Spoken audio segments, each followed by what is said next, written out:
My dad canceled my 18th birthday party because my golden child brother wanted a weekend getaway. A couple of weeks ago, I was all set for my 18th birthday. I've been looking forward to it for months. 18 is a big deal, right?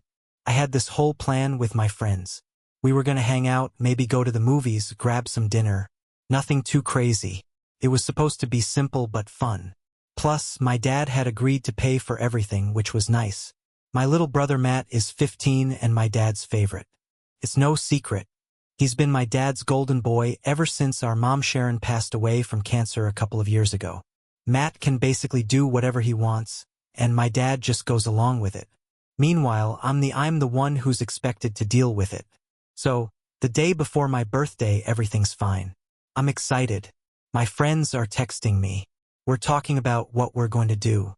Then Matt comes into the room, throwing one of his classic tantrums. Turns out he didn't make the school football team. Honestly, it's no surprise. Matt's not great at sports. He likes to think he is, but he's kind of lazy and has zero team spirit is still important to him, but he takes it like it's the end of the world. He's all worked up, saying he needs to get away for the weekend to clear his head. I'm sitting there, thinking, wait a minute, it's my birthday. My birthday. I've been planning this for months. And now he wants to just disappear. I know there's no way Dad's going to let this happen. Dad listens to Matt whine for maybe 5 minutes. Then he says, sure, we can go up to the cabin. Minutes before, he said, sure, we can go up to the cabin. The cabin. God, I hate that place. It's this little thing my dad's friend owns way out in the woods. Every time Matt throws one of his fits, they head there to fish and chill. Matt loves fishing.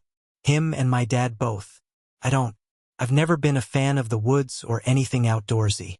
I get why they go, but why did they have to pick this weekend? All weekends it had to be the one when I turned 18. I tried to speak up, but it was no use. I'm like, wait, what about my birthday? We had plans. I thought maybe Dad just forgot.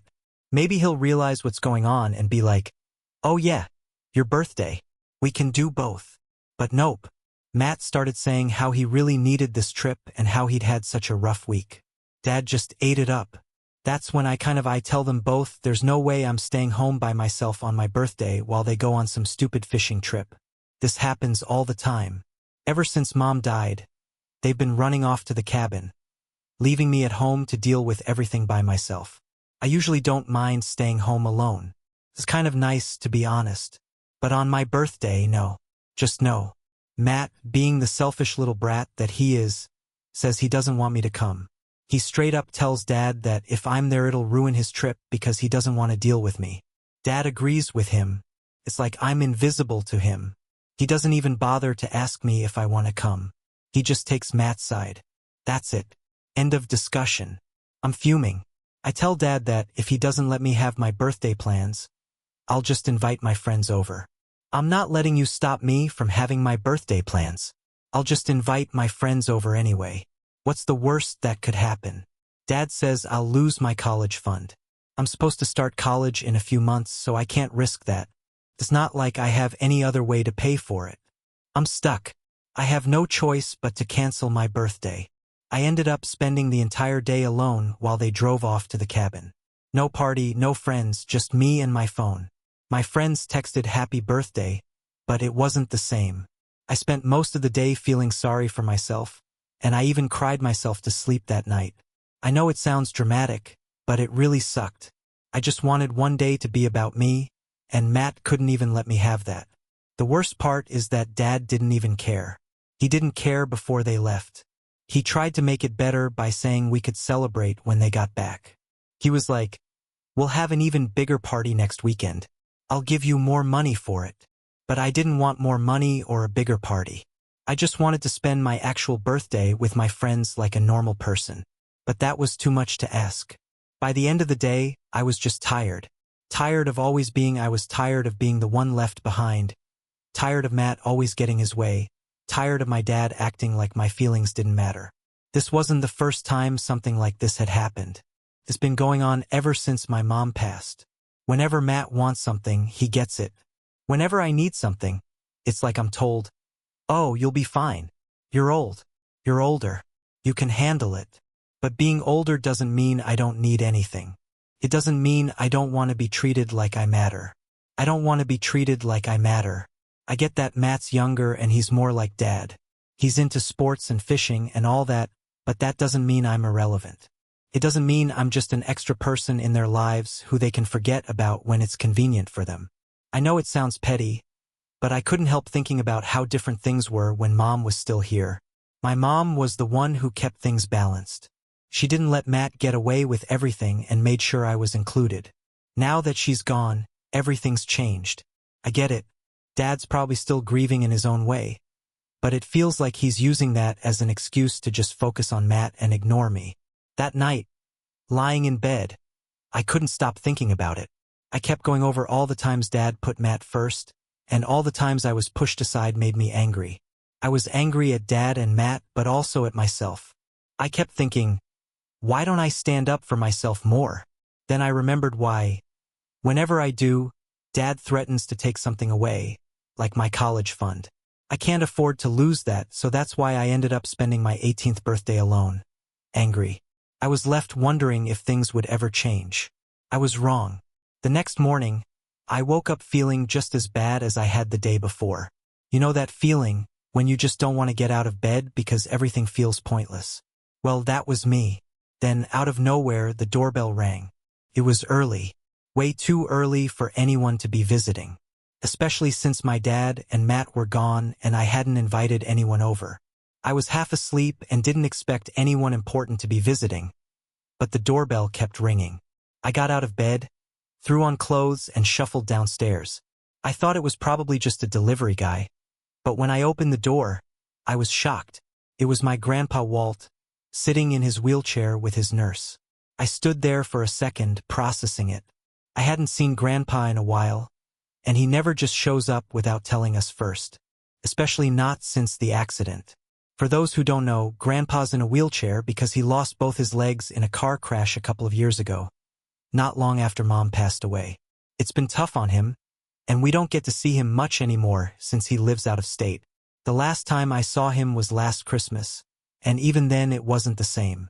He's been super quiet since Grandma passed, which is understandable. He lost his wife and daughter within months of each other, so it's like life just hit him with everything all at once. Anyway, I'm standing there totally surprised, and the first thing that comes out of my mouth is, "Grandpa, what are you doing here?" I'm happy to see him. I was confused. He wasn't well enough to travel, and the journey was long. He looked tired, but he smiled and said he couldn't miss his granddaughter's birthday. I was overwhelmed with emotion and started crying right there at the door. I'm not sure why, but it hit me hard. Perhaps it was because Grandpa had come all the way here just for me, while Dad and Matt couldn't even be bothered to stay. It was the first time in a long time that I actually felt like someone cared about me, truly cared. It was overwhelming. Grandpa looked a little worried when I started crying, probably because he didn't expect that reaction. But he wheeled himself inside and told me to sit down. His nurse, who was super nice, helped him get settled. Anyway, she helped him get settled and then quietly stepped out to give us some space. I sat down on the couch and pulled myself together. Grandpa was like, "Tell me what's going on." I didn't want to at first, but something about the way he asked made me feel like I could finally open up. So I told him everything about the canceled birthday.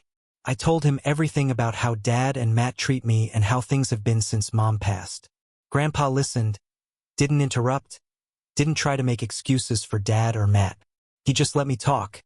And when I was done, he didn't say anything for a minute. He just sat there thinking.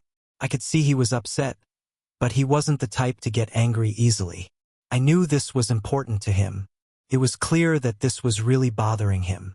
Finally, he looked at me and said, "You shouldn't have to put up with that." I didn't know why, but hearing those words felt like a weight lifting off my shoulders. I had been telling myself for so long that this was just the way things were and that I had to deal with it. But hearing Grandpa say it made me realize that I didn't have to accept it. Then Grandpa did something. I didn't expect him to say that. He told me, "Don't you think you should come and live with me for a while?" I didn't know if he was serious. I've always loved Grandpa, but moving in with him was a big step. He was serious. He said that since I was about to start college and my school was closer to his place than here, it would make sense for me to stay with him. Plus, he said he didn't like I couldn't believe the idea of being alone here with Dad and Matt treating me like this. I thought about leaving before, but I never actually had a real option. Now Grandpa was giving me the chance to get out. Felt like I could breathe for the first time in a long time. We talked about it for a while, and the more we talked, the more it made sense. I'd have more space to focus on school. I wouldn't have to deal with the constant favoritism. Most importantly, I'd be with someone who actually cared about me. I agreed. I agreed to move in with Grandpa, but there was one condition. I wasn't supposed to use that word. I was waiting for Dad to get home. I had a few things to say to your father. I've never seen Grandpa confront anyone before. Especially not Dad, but I guess there's a first time for everything. That whole day we just hung out. Grandpa asked me more about school, what my plans were for college, and stuff like that. It felt so normal, like the kind of conversation I should have been having with Dad, but never did. I told him how I was nervous about starting college, but also excited to finally get away from home. He nodded like he totally understood. Then, at one point, he looked at me and said, "You're going to be fine." You know that I didn't realize how much I needed to hear that until he said it. It wasn't the same empty reassurances I sometimes got from friends or teachers. Felt real. Like Grandpa knew I could handle whatever was coming. By the time Dad and Matt got back from their trip, I was ready. I didn't know what was going to happen, but I knew one thing for sure. I wasn't staying here anymore. Grandpa was about to drop a bomb. Dad and I were going to be free, so Dad and Matt finally came back from their little fishing trip the next morning. I was already awake because I couldn't sleep much after everything that happened the day before. Grandpa was staying over for the night, and even though he was pretty chill, I could tell he was still pissed about everything I told him. He wasn't the type to lose his temper, but man, when he was mad, you could feel it in the air. I heard. The car pulled up, and immediately my stomach did that weird thing where it twists up in knots. I was eager to see how Dad was going to react when he saw Grandpa sitting in the living room. They've always had a decent relationship, but this was different. Grandpa wasn't here for a casual visit. He was here to confront Dad, and I knew it wasn't going to be pretty. Matt was the first to walk through the door, all smug like usual, probably thinking nothing. Matt had changed. He didn't even notice Grandpa at first. He just tossed his bag on the floor and started heading up the stairs. But then he stopped mid-step when he saw Grandpa sitting there. His face froze for a second, and you could tell he wasn't expecting this at all. "Grandpa, what are you doing here?" Matt asked. His voice dripped with confusion. He probably thought Grandpa had come for a surprise visit like some happy family reunion. But nope, this wasn't a visit of that kind. Before Grandpa could answer, Dad walked in carrying a couple of fishing rods and looking tired but happy. I could tell he was in a good mood because he thought they just had the perfect little father-son trip while I was home alone. Forgotten as usual, but then he saw Grandpa, and it was like a switch flipped. His smile dropped, and suddenly he looked nervous. Really nervous. "Dad," he said, setting the fishing rods down. "What's going on? You didn't say you were coming." Grandpa didn't waste any time. He didn't even bother with small talk or pleasantries. He just looked right at Dad and said, "We need to talk, Will." That was it. Just 4 words, but the tension in the room shot up to about 100. Matt, sensing that things were about to get serious, mumbled something about going to his room and started slinking upstairs. Classic move. He was avoiding any confrontation that didn't involve him. On the other hand, he looked like he'd been caught doing something he shouldn't have. He glanced at me, probably trying to figure out what I told Grandpa, but I didn't give him anything. I just sat there, waiting for the storm to hit. "Let him sit down," Grandpa said. His voice was calm but firm. He wasn't asking, he was telling Dad. He hesitated for a second, but then nodded and sat down across from him. I didn't know what to do with myself. I hovered in the background, unsure of whether I should leave or stay. Grandpa noticed and turned to me, saying, "You should hear this too. Sit down." I sat, my heart pounding, feeling the tension crackling between them. Dad shifted uncomfortably in his seat, clearly trying to figure out how bad this conversation was going to get. Grandpa started slowly, which surprised me. He didn't immediately attack, even though I knew he was angry. He began by talking about Mom. He talked about how much he missed her and how losing her was the hardest thing he'd ever gone through. I could see Dad getting more and more uncomfortable because, let's be real, he probably didn't want to talk about Mom at all.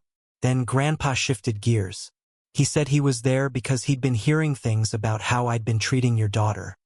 Daughter, he said, his voice dropping into that serious tone that makes people sit up straight and pay attention. Dad didn't say anything at first. He just stared at Grandpa like he couldn't believe what he was hearing. After a long pause, he finally managed to stammer out, "What do you mean?" Grandpa didn't hold back. He laid everything out. The favoritism toward Matt, the constant neglect, how I'd been left alone on my birthday, all of it. Every word was a punch to Dad's gut. Dad felt like a hammer coming down on him. It was kind of satisfying to see someone finally call him out on all the crap he'd pulled over the years. Dad tried to defend himself at first, starting with, "It's not like that," and "She's old enough to handle things on her own." But Grandpa wasn't having any of it. Every excuse Dad made, Grandpa shot down. He wasn't yelling, but he didn't need to be. His words were enough. "You're treating her like she doesn't matter. You're treating her like she's nothing. You're treating her like she doesn't matter. You're treating her like she's nothing. You're treating her like she doesn't matter. You're treating her like she's nothing. You're treating her like she doesn't matter. You're treating her like she's nothing. You're treating her like she doesn't matter. You're treating her like she's nothing. You're treating her like she doesn't matter. You're treating her like she's nothing. You're treating her like she doesn't matter. You're treating her like she's nothing. You're treating her like she doesn't matter. You're treating her like she's nothing. You're treating her like she doesn't matter. You're treating her like she's nothing. You're treating her like she doesn't matter. You're treating her like she's nothing. You're treating her like she doesn't matter. This has been tough for him. Has it ever occurred to you that it's been tough for her too? Grandpa shot back, pointing at me. She lost her mother too. But you're acting like she's fine just because she doesn't throw tantrums like Matt. That hit home.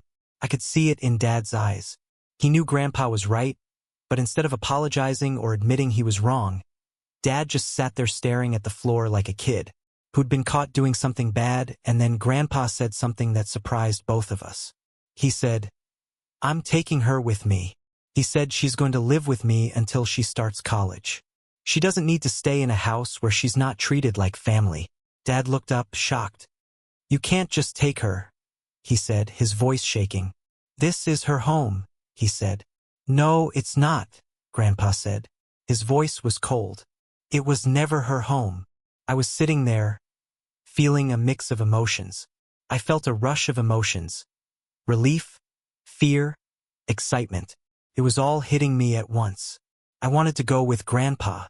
I wanted out of this house, away from the constant favoritism and neglect. But part of me was scared too. What if leaving just made things worse? What if Dad never wanted to see me again after this? Then Grandpa turned to me and said, "You deserve better than this. You're coming with me, and we'll figure the rest out." And that was it. Dad didn't fight anymore. He just sat there staring at the floor, not saying a word. I think he realized that he had no right to argue. I think deep down he knew he'd screwed up, but he was too stubborn to admit it. So I packed my things. Grandpa and I left the house that afternoon. As we drove away, I looked back one last time. I didn't see Dad or Matt waving goodbye. They didn't even come to the door. He didn't fight anymore. He just sat there staring at the floor, not saying a word. He realized he had no right to argue. He knew he'd screwed up, but he was too stubborn to admit it. So I packed my things. Grandpa and I left the house that afternoon. As we drove away, I looked back one last time. I didn't see Dad or Matt waving goodbye. They didn't even come to the door. I finally felt like I was doing something for me. After that intense confrontation with Dad, I packed up my stuff and left the house with Grandpa. We didn't talk much on the drive. We were both processing what had just gone down. It wasn't every day that you basically just left your life behind. I kept thinking about how everything happened so fast. One minute, I was stuck in a house where I felt invisible. The next, I was driving away with my grandpa to start over. The ride was mostly quiet except for Grandpa asking me a couple of times if I was okay. I told him I was, but I wasn't sure what to feel. It was weird. On one hand, I felt relief like I didn't have to deal with Dad or Matt anymore, at least for a while. On the other hand, I couldn't shake this feeling of guilt like maybe I just abandoned my family. It's strange how even when people treat you like you still feel bad when you finally stand up for yourself anyway. We got to the hotel that night. Grandpa wanted to rest before we made the full trip back to his place. It wasn't anything fancy. It was just a basic hotel off the highway. Grandpa had already arranged for my stuff to be sent over. He knew I didn't want to lug around my bags or anything. Once we got settled in the room, Grandpa ordered pizza. We sat on the bed eating in silence for a while. I expected him to bring up what had happened earlier and ask me how I felt about it. He didn't. He was just there, calm and quiet. I took it as his way of letting me process everything without pushing me. After I finished my slice, I started talking. I don't know why, but I just started. I told him how weird it felt to leave. Part of me felt like I should have stayed or at least tried to. I told him I should be trying to make it work with my dad. He's still my dad, after all. Grandpa just listened, nodding along while I rambled. After I finished, he leaned back in his chair and said something that stuck with me. It's okay to walk away from people who hurt you, even if they're family. He wasn't angry or anything. He was just matter of fact. Sometimes the people who are supposed to take care of you are the ones who do the most damage. You don't owe them anything if they can't even give you basic respect. That hit me hard. I'd always assumed that family was family no matter what, and that you just had to deal with whatever they threw at you. But hearing Grandpa say it like that made me realize that I had a choice. I didn't have to stay in a place where I wasn't valued. I didn't have to keep trying. The next morning, we hit the road again. Grandpa's house was a couple of states away, so it took us most of the day to get there. I was excited to be starting fresh, but also a little anxious about what that really meant. I hadn't spent much time at Grandpa's since the accident, and I was eager to see what it would be like living with him full-time. Finally, we pulled up to his place. All that anxiety started to fade away. His house was cozy. Not too big, not too small, just a nice, homey place tucked away in a quiet neighborhood. The front yard was overgrown, and you could tell it hadn't been kept up with, but the house itself was still in good shape. "Sorry about the mess," Grandpa said, chuckling as we walked up to the door. "I'm not as spry as I used to be, but I manage." Stepping back in time, I saw old family photos on the walls, some from when I was a kid. The furniture was the same stuff I remembered from when I used to visit as a little girl. It smelled like wood polish and old books. I felt safe, like I was in a place where I could just breathe. Grandpa showed me to my room, which used to be the guest room but was now officially mine. It was simple, with just an AED bed and AA dresser and a small desk by the window completed the room. I sat on the bed, taking it all in. Grandpa wheeled himself in and asked if I needed anything. I told him I was fine. "This is nice," I said. "I'm glad you're here." Grandpa seemed genuinely pleased. The next few days were pretty low-key. Grandpa and I settled into a routine pretty fast. He had his nurse come. A couple of times a week he had help, but for the most part he was independent. I helped out where I could, mostly with stuff around the house like cooking and cleaning. It wasn't anything major, but it felt good to be useful and contribute instead of being a burden. We didn't talk about Dad or Matt much. We both knew we didn't need to dwell on it. I was focused on getting ready for the future. I was focused on getting ready for college, and Grandpa was helping me with whatever I needed, buying supplies and figuring out what I needed to pack. It felt like for the first time in forever, I wasn't walking on eggshells. Then, about a week after I moved in, Dad texted me. I'd been half expecting him to reach out sooner. The message was simple. He said he was sorry and that he didn't realize how much he'd hurt me and that he wanted I didn't know how to respond. Part of me wanted to believe him. I wanted to think that maybe this was a turning point and that we could fix things. But another part of me, the part that had been ignored and brushed aside for years, wasn't so sure. It's easy to say sorry after the fact. Words don't change what's already been done. I showed the message to Grandpa, hoping he'd have some advice. He read it and then he handed the phone back to me without saying much. After a while, he finally spoke up. "It's up to you if you want to forgive him," he said. But just remember, an apology doesn't erase the past. It's what they do next that matters. He was right. I didn't respond to Dad right away. I decided to take my time to think things through before jumping into anything. After all, I was in a good place now, and I didn't want to mess that up. I was done with that situation. College was starting soon, and I had a lot on my plate. I didn't need the extra drama. I was focused on the future and building a life that wasn't controlled by people who couldn't see my worth. For the first time in a long time, I felt like I was actually in control of my own story. It's been a few months since I moved in with Grandpa, and I'm happy to report that things are going well. I'll be frank. I thought living with him would be weird, especially after everything that went down with Dad. It hasn't been like that at all. It's been peaceful. I started college not long after I moved in, and it's been a whole new experience. I'd always dreamed about going to college, but I never really thought about what it would feel like to actually be there, living away from home, figuring things out on my own. I'm living on my own, and I'm doing it. The funny thing is, once I got to college, everything about home, Dad, Matt, the house, all the crap I dealt with just sort of faded into the background. I finally had the space to just be and think about myself for a change. Instead of constantly worrying about what Dad or Matt needed or what I wasn't getting from them, I was free. I also made some friends, which was an unexpected but welcome outcome. I'm not naturally outgoing, and I assumed it would take time to meet people. However, in the second week, I met Kayla, who's in a couple of my classes. She's laid back, and we instantly connected. Before I knew it, I had a small group. Kayla and a couple of other people from our dorm. It's nothing like high school, where everyone I've joined a few groups at college. I'm not in any of them because I choose to be. I'm not in them because I feel like I have to. I'm doing well in my classes. They're more intense than I expected, but I'm managing.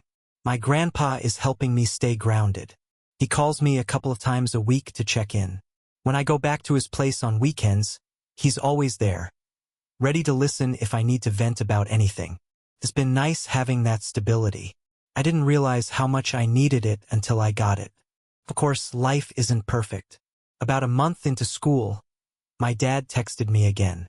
It was a long message. He said he missed me, that the house felt empty without me, and that he was sorry for everything that happened before I left. He kept going on about how he wanted to fix things, how he knew he'd been wrong, and how he was ready to make it up to me. Part of me wanted to believe him. I believed him. I really did. I missed my dad too. I missed the idea of having a dad who cared. But I also couldn't forget all the years of feeling like I didn't matter. Like I was always second place to Matt. I'd been burned too many times to just jump back into things with him like nothing had happened. I didn't respond right away. I showed the message to Grandpa again. He just nodded. He knew this was coming. It's up to you, but don't feel rushed. He said in that calm, steady way he always talks. You've got time to figure out what you want, and that's the thing. This time, I felt like I did have time. I didn't need to rush back into a relationship with Dad just because he said sorry for once. I could take my time and decide what was best for me. A couple more weeks went by, and I still didn't respond. I thought about it, but every time I went to type something, I stopped. It just didn't feel right. I wasn't ready to go back to that. Not when I was finally starting to feel like my own person. Then something happened that really shook me. One weekend, I was back at Grandpa's. We were just sitting in the living room watching TV. His phone rang. He answered it. I could tell right away that something was wrong. I could see it in his face. He didn't say much, just nodded and gave a few short answers before hanging up. What's going on? I asked, already feeling that pit forming in my stomach. Grandpa sighed, rubbing his face like he was trying to find the right words. It's your dad, he said finally. I sat there stunned, unsure what to say. Dad wasn't young, but he wasn't old either. A heart attack. Felt unreal. He's in the hospital now. Grandpa continued. The doctors think he'll be okay. But it was serious. I didn't even know how to react. Part of me felt this rush of panic like I needed to drop everything and go see him. But another part of me, the part that had been holding on to all that anger and hurt, wasn't sure if I could. I hadn't talked to him since he texted me weeks ago. And now this. It felt like the universe was throwing me some kind of messed up test. Grandpa didn't pressure me. He gave me space to process it. He said we could visit Dad if I wanted to or wait and see how things went. I appreciated that he wasn't forcing me to do anything I wasn't ready for. That night, I lay awake for hours thinking about everything. I thought about all the times Dad had made me feel invisible. I thought about all the times he chose someone else over me. I thought about all the hurt I'd carried with me for so long. But then I thought about the good times too. There were moments when Dad had been there for me. Moments when it felt like we had a real connection, even if they were few and far between. By the next morning, I knew what I had to do. I wasn't going to pretend like everything was fine between us. But I also couldn't just ignore the fact that he was my dad. So I told Grandpa that I wanted to go see him, at least to hear him out. I didn't make any promises, but I needed to see for myself what was going on. When we got to the hospital, it was weird seeing Dad like that. He looked tired, weak, vulnerable in a way I'd never seen him before. That's what a heart attack does to you. It knocks you down a peg. He didn't say much at first. He just looked at me with this expression that I couldn't quite read. After a while, he finally spoke. "I'm glad you came," he said. He said, his voice raspy. I nodded, not really sure what to say. This wasn't a happy reunion. We had a lot of baggage between us, and it was going to take more than a hospital visit to fix that. "I know I've been a crappy dad," he continued after a long pause. "I don't expect you to forgive me right away, but I want to try. I want to be better." I could hear the sincerity in his voice. For the first time in a long time, I felt like maybe he meant it. After a long time, I finally felt like he meant it. I didn't know what the future held for us, but as I sat there holding my dad's hand, I realized that it was time to let go of the anger. Not for him, but for me. I've learned that holding on to pain doesn't make you stronger. It just keeps you stuck in the past. I was ready to move forward.